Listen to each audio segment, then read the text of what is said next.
Organised stupidity मतलब संस्थागत मूर्खता, संस्थाकीय मूर्खता, सिस्टेमिक, सिस्टम वाइड मूर्खता। पूरी सिस्टम जब बेवकूफ़ हो जाती है या बेवकूफ़ की तरह काम करती है। और जैसे हम कहते हैं ऑर्गेनाइज क्राइम, बड़े बड़े माफिया ऑर्गेनाइजेशंस हैं। जैसे ऑर्गेनाइज रिलीजन की बात की जाती है, धर्म भी एक बहुत बड़ी संस्था है। जैसे अगर आप रोमन कैथोलिक चर्च की बात करें तो वो एक बहुत बड़ा ऑर्गेनाइज रिलीजन है, पोप की सत्ता है, वेटिकन है और पूरा कैथोलिक चर्च है वगैरह।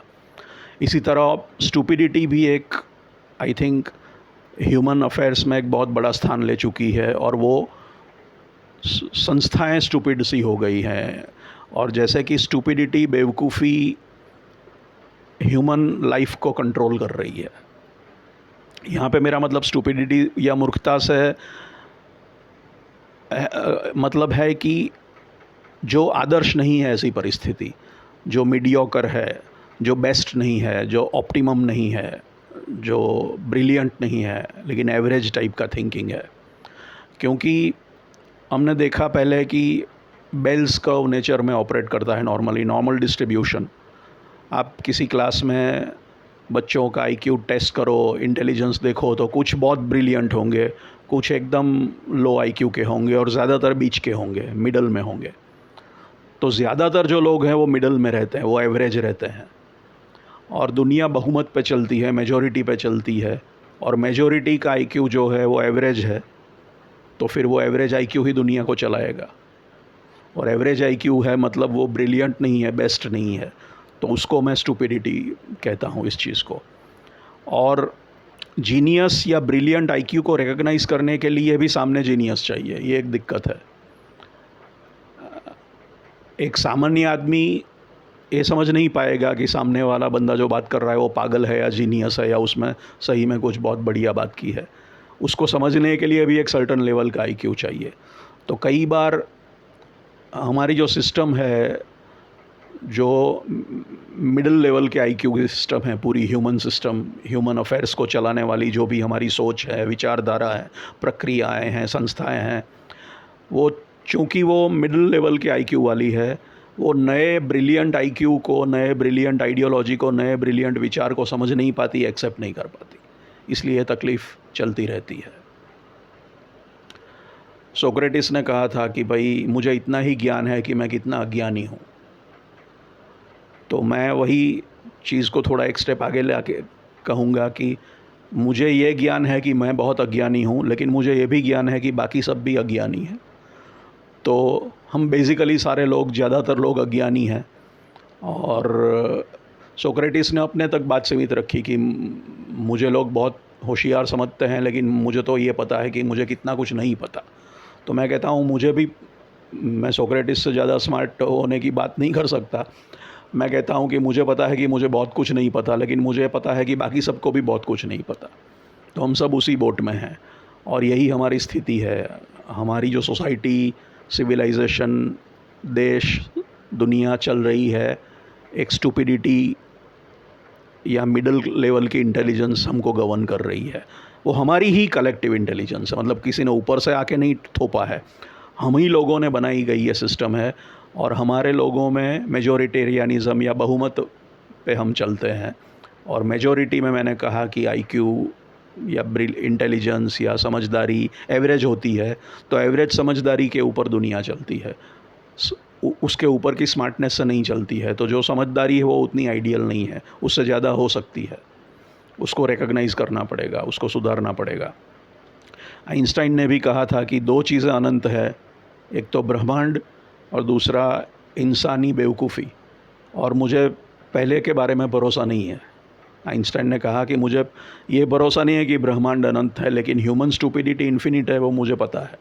तो उसने भी जोक किया था कि हम कितने बेवकूफ़ हो सकते हैं, कितने मूर्ख हो सकते हैं।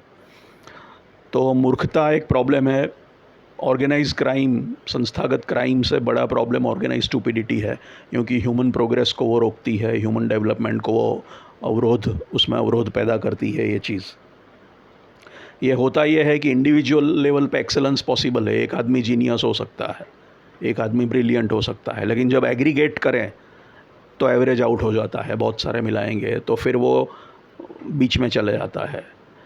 ब्रिलियंट एक है, नॉन ब्रिलियंट ज़्यादा है, एक ब्रिलियंट है, एक पागल है, और मोस्टली एवरेज है। तो सबका इकट्ठा करके कलेक्टिव करके मीन निकालेंगे, एवरेज निकालेंगे तो सेंटर में चला जाएगा, तो ब्रिलियंस से तो कम ही होगा, ये तकलीफ़ है।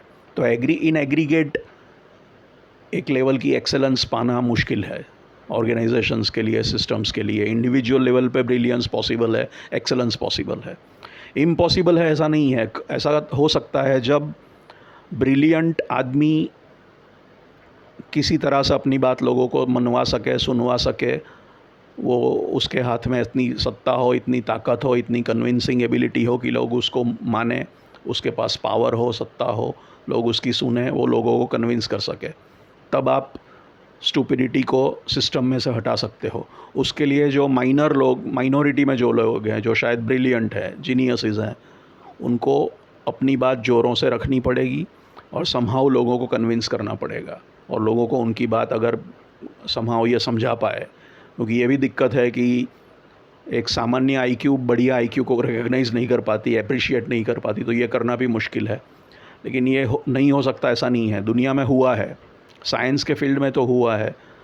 जो भी रिवॉल्यूशन हुए हैं, नई सोच आई है। पहले पृथ्वी को केंद्र में मानते थे, अभी सूर्य को केंद्र में मानते हैं। ये सब विचार, पृथ्वी सूर्य के आसपास घूमती है, ये सब विचार पहले नहीं थे। पृथ्वी सपाट है, फ्लैट है, ये भी मानते थे हम लोग। लेकिन साइंस में ये हो पाया क्योंकि साइंस ने प्रूफ दिया, एविडेंस दिया, तो डिनाई कर पाना मुश्किल था। जब आपके सामने स्ट्रॉन्ग साबिती रखी जाए तो आपके पास कोई ऑप्शन नहीं है स्वीकारे बगैर। लेकिन ये चीज़ हर चीज़ सेक्टर में संभव नहीं है, क्योंकि इकोनॉमिक्स है, पॉलिटिक्स है, सोशियोलॉजी है, ये सब फील्ड भी, ये ह्यूमैनिटीज़ के फील्ड भी ह्यूमन लाइफ को बहुत असर करते हैं, और मैं इसकी बात कर रहा हूँ ज़्यादातर। यहाँ पे स्टूपिडिटी फैली है, इसमें कैसे निकालें, क्योंकि यहाँ पे आप साइंटिफिकली कुछ प्रूव नहीं कर पाओगे। ये भी एक स्टूपिडिटी खुशी है कि इन चीज़ों में भी साइंटिफिक थिंकिंग को लागू करना। जैसे हम ग्रेविटी का लॉ बनाया, ऐसा हम चाहते हैं कि इकोनॉमिक्स का लॉ बनाए, सोशियोलॉजी का लॉ बनाए, पॉलिटिक्स का लॉ बनाए, लेकिन ये बन ही नहीं सकता, क्योंकि पदार्थों को जिस तरह नेचुरल लॉज अप्लाई होते हैं, इस तरह ह्यूमन बीइंग्स को लॉज अप्लाई नहीं कर सकते। हर ह्यूमन बीइंग अलग है, अपनी सोच अलग है, लाइक्स डिसलाइक्स अलग है, मान्यताएं अलग है, फीलिंग्स, इमोशंस, थिंकिंग अलग है। तो आप 100% के लिए लागू नहीं। हाँ, हर ह्यूमन बीइंग की बॉडी को ग्रेविटी लागू होता है, लेकिन उनकी थिंकिंग को, उनकी इमोशंस को एक कॉमन लॉ लागू नहीं हो सकता। आप उसमें खाली मेजॉरिटी माइनॉरिटी का फ़र्क कर सकते हो। कुछ लोग ऐसा मानते हैं, कुछ लोग वैसा मानते हैं, कुछ लोग समर्थन में, कुछ लोग अगेंस्ट में है, कई बार 50% से ज़्यादा समर्थन में, कई बार 70% में, कई बार नहीं 90% है। ऐसा वैसा ही हो सकता है। 100% यूनानिमसली सर्वानुमत से कोई चीज़ नहीं मिलेगी आपको ह्यूमन अफेयर्स में।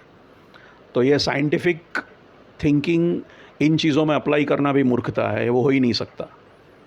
तो ये तकलीफ़ है कि ह्यूमैनिटीज़ के फील्ड में कोई भी नया आइडिया आया, उसको साइंटिफिकली प्रूव करना मुश्किल है, क्योंकि ह्यूमन बीइंग्स की थिंकिंग को और इमोशंस को नेचुरल साइंस के ग्रेविटी जैसे लॉ लागू नहीं हो सकते। तो एक तो यही गलत बात है, और क्योंकि ये प्रूव करना मुश्किल है, इसलिए लोगों के दिमाग में घुसाना भी मुश्किल है। तो कोई भी नया विचार, अलग तरीके का थिंकिंग, अलग तरीके की आइडियोलॉजी, अलग तरीके की विचारधारा, सोच ह्यूमैनिटीज़, इकोनॉमिक्स, पॉलिटिक्स, सोशियोलॉजी में लाना मुश्किल है।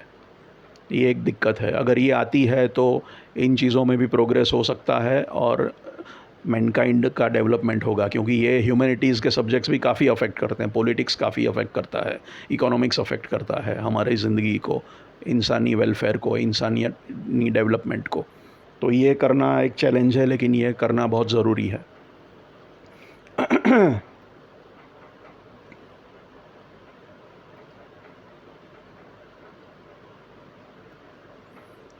इंसान जब इंडिविजुअल लेवल पे स्टूपिडिटी या मूर्खता की बात करे तो वो क्योरेबल, असाध्य रोग है।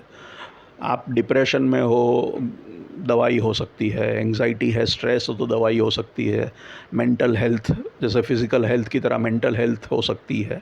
लेकिन बेवकूफ़ी या मूर्खता या कम आईक्यू होने का कोई इलाज नहीं है कि कोई दवाई ली और आपका इंटेलिजेंस बढ़ गया। तो इंडिविजुअल लेवल पे मूर्खता का कोई इलाज नहीं है।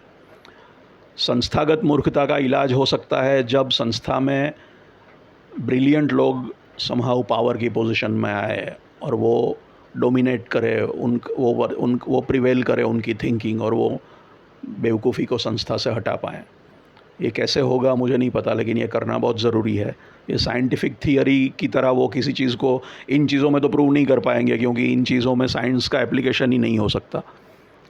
खास करके ह्यूमैनिटीज़, नई इकोनॉमिक थिंकिंग लाना, नई पॉलिटिकल थिंकिंग लाना, नई सोशल थिंकिंग लाना मुश्किल है, और वो साइंटिफिकली प्रूव करके कि भाई लोग एक्सेप्ट करें ही, ऐसा नहीं हो पाएगा। तो समहाउ अगर स्ट्रॉन्ग, पावरफुल, ब्रिलियंट लोग किसी तरह सत्ता में आए, पावर में आए, इन्फ्लुएंस में आए और लोगों को अपनी बात मना सके या समझा सके, तो ये हो सकता है। बाकी सामान्य आदमी को, जैसे मैंने कहा कि ब्रिलियंट आदमी को समझना भी मुश्किल है, वो ब्रिलियंट है कि नहीं वो भी नहीं समझ पाएगा, उसको पचाना भी मुश्किल है। तो ये चैलेंजेस है, और इंडिविजुअल लेवल पे मूर्खता का इलाज नहीं हो सकता कि हम सब दवाई लिए और हम सब स्मार्ट हो गए। तो लेकिन ये किसी तरह से हमको इस चीज़ को सॉल्व करना पड़ेगा, तभी हमारी ज़िंदगी का विकास होगा, मानव जीवन का विकास होगा, कि जो थिंकिंग ह्यूमन अफेयर्स को रेगुलेट, गवर्न, मॉनिटर, कंट्रोल करती है, उस थिंकिंग के लेवल में ऊपर सुधार हो। वो थिंकिंग मीडियोकर या एवरेज ना रह के ऊपर के लेवल की हो, अच्छे लेवल की हो, अच्छे स्तर की हो, तभी ह्यूमन, वही गवर्निंग फोर्स है, और वो हमारा ही है, हमने ही बनाया ये सिस्टम, किसी ने ऊपर से थोपा नहीं है। तो किसी तरह हम इस प्रॉब्लम को सॉल्व कर पाएँ तो हमारा विकास, इंसानियत का विकास, मैनकाइंड का विकास, ह्यूमैनिटी का विकास, देश का, सोसाइटी का, समाज का विकास जल्दी होगा। साइंस और टेक्नोलॉजी में हो रहा है, क्योंकि वो प्रूव हो सकता है, तो आप डिनाई नहीं कर सकते, उसके रिज़ल्ट आपको सामने दिखते हैं। इसमें रिज़ल्ट दिखने में टाइम लगता है, समझाने में भी टाइम लगता है, लेकिन ये पार्ट भी ज़रूरी है। ये मैनेजमेंट की थिंकिंग सुधारना, इकोनॉमिक थिंकिंग सुधारना, पॉलिटिकल थिंकिंग सुधारना, सोशल थिंकिंग सुधारना भी उतना ही ज़रूरी है, क्योंकि वो भी इंसानी जीवन को काफ़ी असर करता है। उम्मीद करते हैं कि इसके ये होगा। Thank you.